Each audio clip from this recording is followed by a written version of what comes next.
Bonjour et bienvenue sur le site de Bon Bulletin, Bonne Note. Je m'appelle Daphné Donne et j'aide les femmes dont les enfants rencontrent des difficultés à l'école à modifier leur comportement. Bonjour, bienvenue dans ce nouvel épisode. Alors aujourd'hui c'est l'épisode numéro 34, le plus gros mensonge que nous racontons à nos enfants. Alors nous sommes nombreux à penser que si tout le monde est d'accord sur quelque chose, c'est que ça doit être vrai. Mais comment est-ce que l'on peut définir ce qui est vrai ? En fait, ce qui est vrai pour vous ou pour moi, ce n'est rien d'autre qu'une croyance. Et une croyance, comme le dit si bien mon mentor, Brooke Castillo, c'est juste une pensée que l'on pense encore et encore. Lorsque nous sommes enfants, on nous apprend des choses, plein de choses. Ça c'est une table, ça c'est un pinceau. Pour faire un gâteau, tu dois faire comme ci, comme ça. Mais au milieu de toutes ces choses qu'on nous apprend, aussi, il y a les croyances de nos parents. Évidemment, lorsque nous sommes enfants, nous ne pouvons pas faire la différence en ce qui doit être vraiment appris et su comme les tables de multiplication, j'ai envie de dire, de ce qui ne sont que les opinions et les croyances de nos parents. Leur opinion devient alors notre vérité. On voit ça beaucoup sur l'argent, par exemple. Il y a des gens qui pensent vraiment que gagner de l'argent est très facile et d'autres qui pensent qu'il faut travailler très dur pour gagner juste de quoi survivre. Le pire, c'est que ces croyances sont ce qui se réalise. Il est beaucoup plus difficile pour un enfant qui a par exemple été élevé dans la croyance que l'argent est très difficile à gagner, il est beaucoup plus difficile pour lui de gagner énormément que pour un enfant qui a toujours vu ses parents jongler avec des centaines de milliers d'euros, d'accord ? Et c'est parfois difficile de se rendre compte de ça parce que ça fait vraiment partie de notre identité en quelque sorte. Enfin, c'est ce que nous croyons. Alors, j'ai souvent dit que la plus grande chance dans ma vie, c'est d'avoir rencontré mon mari. Alors, je dis pas ça uniquement pour lui, Heureusement, il écoute pas mes podcasts. Mais c'est surtout parce que tout ce que j'ai dû apprendre pour vivre avec lui. Nous sommes des extrêmes, des opposés en tout point. Mais surtout, il a une autre culture que la mienne. Je vous l'ai déjà dit sûrement, il est tunisien. J'ai appris en vivant plusieurs mois par an en Tunisie à me défaire de certitudes que j'avais, de certitudes que m'avait inculqué ma culture bien française. Et c'est de faire ce travail-là sur moi qui m'a amené à m'intéresser au coaching. Et ça a changé ma vie d'une façon incroyable. Bien souvent, on croit des choses qui ne sont que culturelles. Il est fort possible que ce que vous croyez être une observation n'est en réalité qu'une croyance que l'on vous a dit de croire. Et le premier exemple, ça s'applique aux religions.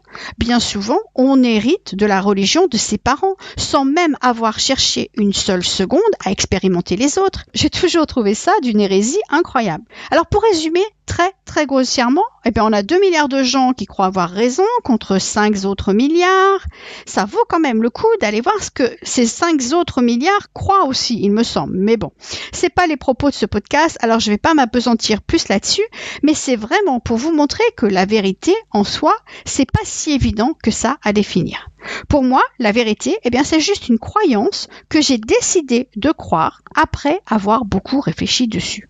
C'est pour ça que je veux ici vous montrer que si vous n'appliquez pas ce même degré d'exigence avant de croire définitivement que quelque chose est vrai, alors vous avez des croyances que vous transmettez à votre enfant.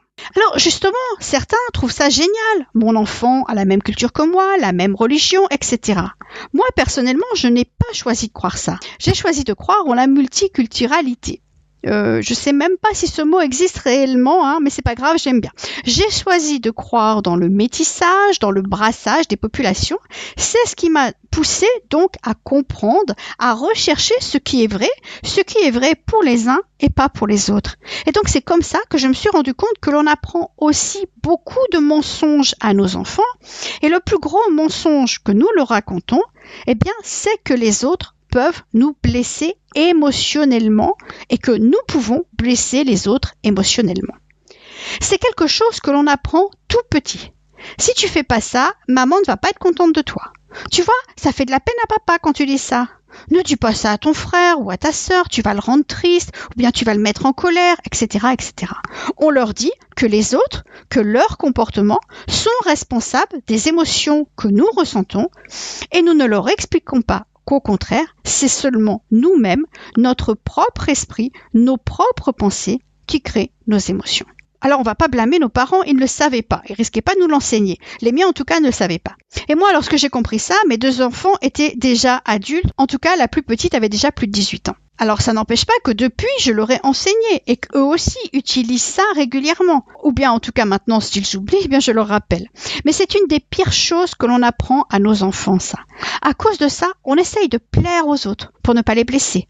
Honnêtement, ça ne vous est pas déjà arrivé de faire quelque chose ou de donner quelque chose avec tout votre cœur? Vous avez mis tout votre amour pour faire ça, peu importe ce que c'était, hein?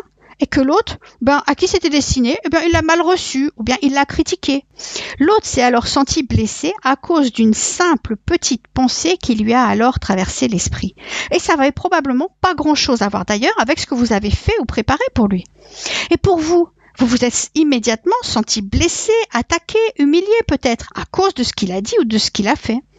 Enfin, ce que l'on nous a appris à croire, que cette blessure, cette humiliation, elle venait de l'autre, alors qu'elle n'était possible que parce que vous avez fait une interprétation de son comportement à lui. Et c'est cette interprétation-là qui a résonné en vous, qui a été émise par vos centres de conscience inférieurs et qui a créé cette émotion de blessure, d'humiliation en vous.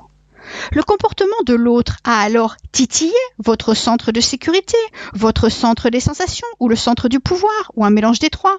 Mais si vous vous étiez placé dans le cœur, vous auriez peut-être pu, avec la même circonstance, l'autre qui critique votre cadeau, votre préparation, vous auriez pu voir pourquoi.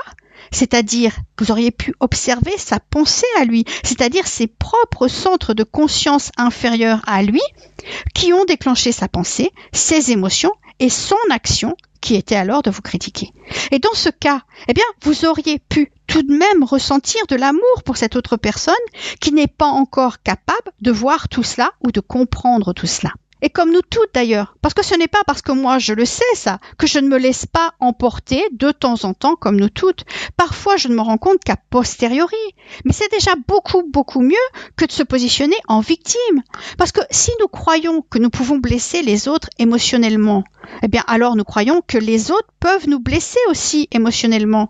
C'est comme ça que l'on devient une victime, que l'on ne prend pas sa responsabilité émotionnelle.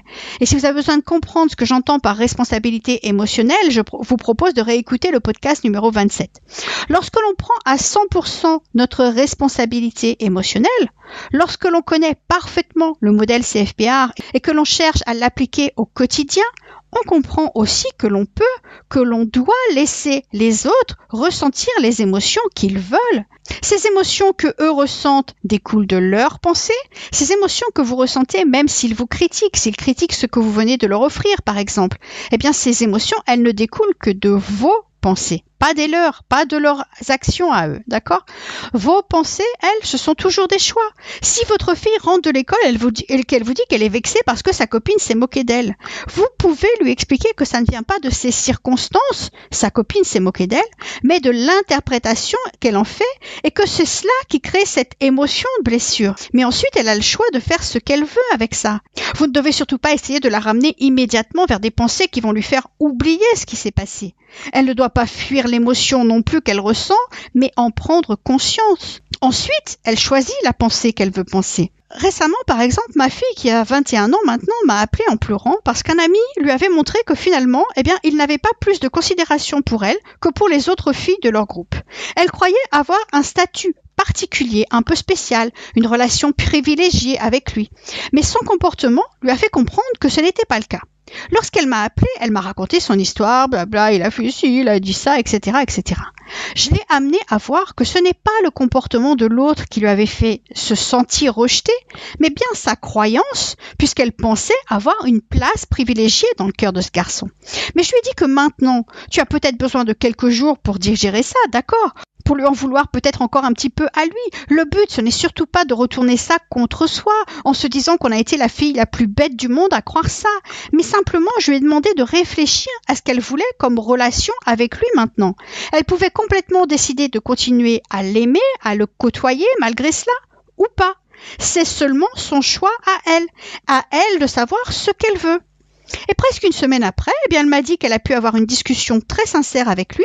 Elle a alors conclu, après cette discussion, qu'ils allaient rester des amis sans plus que ça.